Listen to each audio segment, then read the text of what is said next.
네, 여러분 안녕하십니까. 대머리 식세입니다.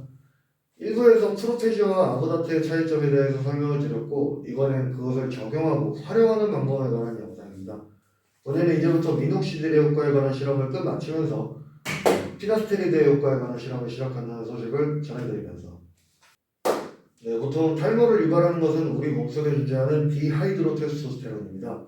이것은 남성 호르몬의 일종으로서 줄여서 DHT라고 불리고 있는데요.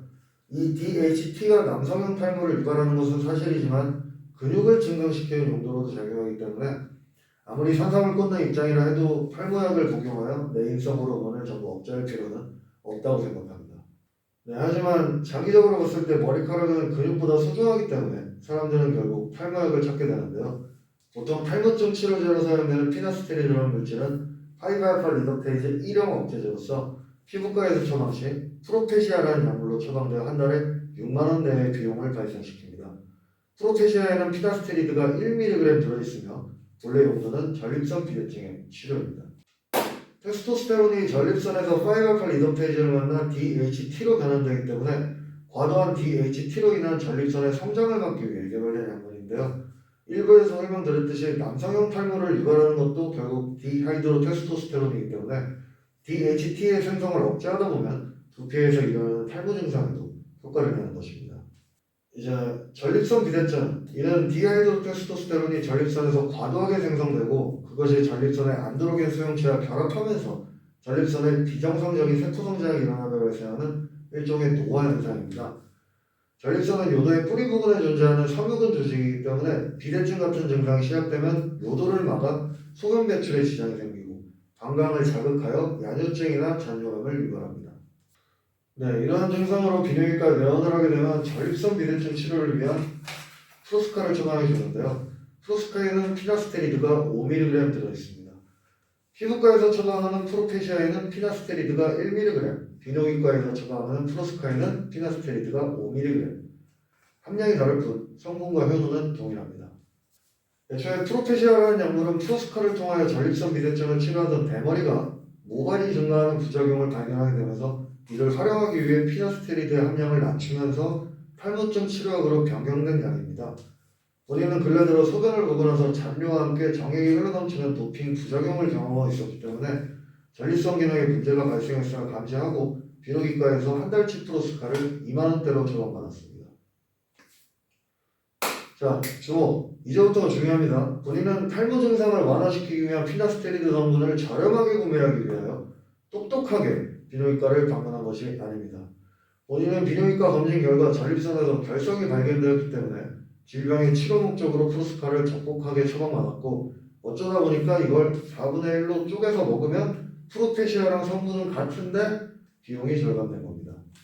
절대로 프로페시아의 피나스테리드 1mg 성분을 모방하기 위해 프로스카의 피나스테리드 5mg 성분을 편법 삼아서 3분의 1의 가격으로 4개월치를 더 구매한 게 아닙니다.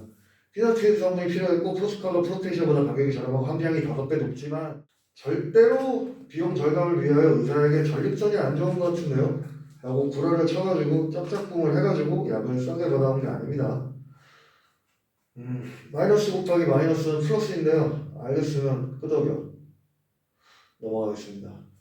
그렇습니다. 본인은 이제부터 미녹시딜 실험을 중단하고 피나스테리드 실험으로 넘어갑니다.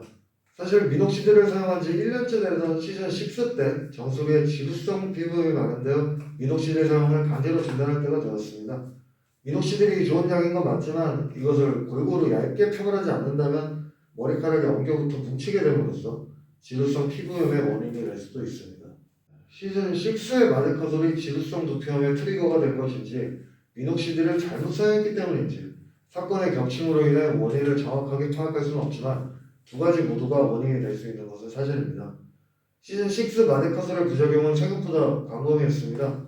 얼굴에 올라오는 피지낭종은 시즌 5보단 적었으나 결과적으로 피지낭종이 발생하고 있고 머리에서 비듬이 떨어지고 진분이 흘러내리는 심각한 지루성 피부염과 전립선 발달로 인한 배뇨장애 등등. 이러한 부작용들은 덤핑이 끝난 지 1개월이 지났으나 아직까지도 유지되고 있기 때문에 피지낭종 제거와 지루성 두피염의 치료를 위하여 피부과를 간 김에 이스티논 같은 걸 좀 처방받고 프로페시아를 구매할까 하다가 전립선의 치료를 위하여 비뇨기과에 방문하다 프로스카를 구매하고 영상을 제작하게 되었습니다. 프로페시아가 비싸기 때문에 편법을 사용하고 그것을 공유하는 게 아닙니다. 절대로 위험한 행동이 아니지만 따라하지 마세요. 덤핑 시 발생하는 이제 피지낭종 제거법에 대해서도 간단하게 설명할까 했는데 니들을 사용하는 전문 의료행위가 될 수도 있어서 그 부분은 설명하지 않겠습니다. 네, 하지만 탈모에 관련된 모든 내용을 총망라하지 않았나 그렇게 생각되는데요. 본인은 이렇게 언제까지나 직접 실험하고 경험한 후기들로서 양질의 컨텐츠를 생산하고 있습니다. 다들 풍성한 비뇨기과 되시길 바라면서 이번 영상은 여기까지입니다. 시청해주셔서 감사합니다.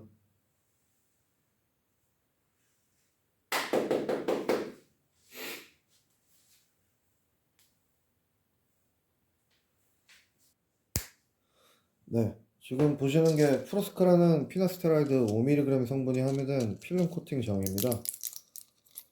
이게 지금 피나스테라이드가 5mg이 들어있기 때문에 5등분을 하게 되면 우리가 결과적으로 1mg을 섭취하는 꼴이 되겠죠.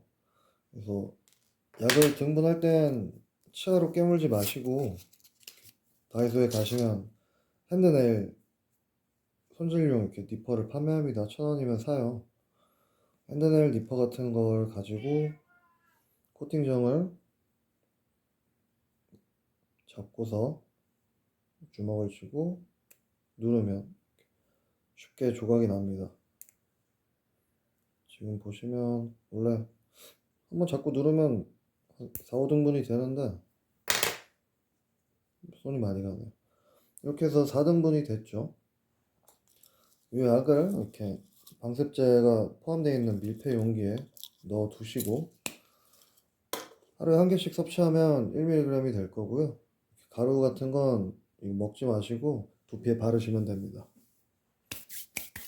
그렇게 하고 이런 필름 코팅전 같은 경우는 필름 코팅이 벗겨진 상태, 그러니까 이렇게 분해된 상태에서 임산부가 피부에 접촉 시 DHT 저하로 인해서 태아에게 안 좋다는 연구 결과가 요즘은 좀 아니게 나오는데 옛날엔 그런 말이 많았어요. 탈모약 만지면은 태아한테 안 좋다. 근데 그게 어느 정도 피부로도 흡수가 가능한 약이기 때문에 만약에 가정에 이제 대머리라서 약은 먹어야겠는데 가정에 임산부가 계시다면 이렇게 쪼개서 먹는 위험한 행동은 하지 마시고요.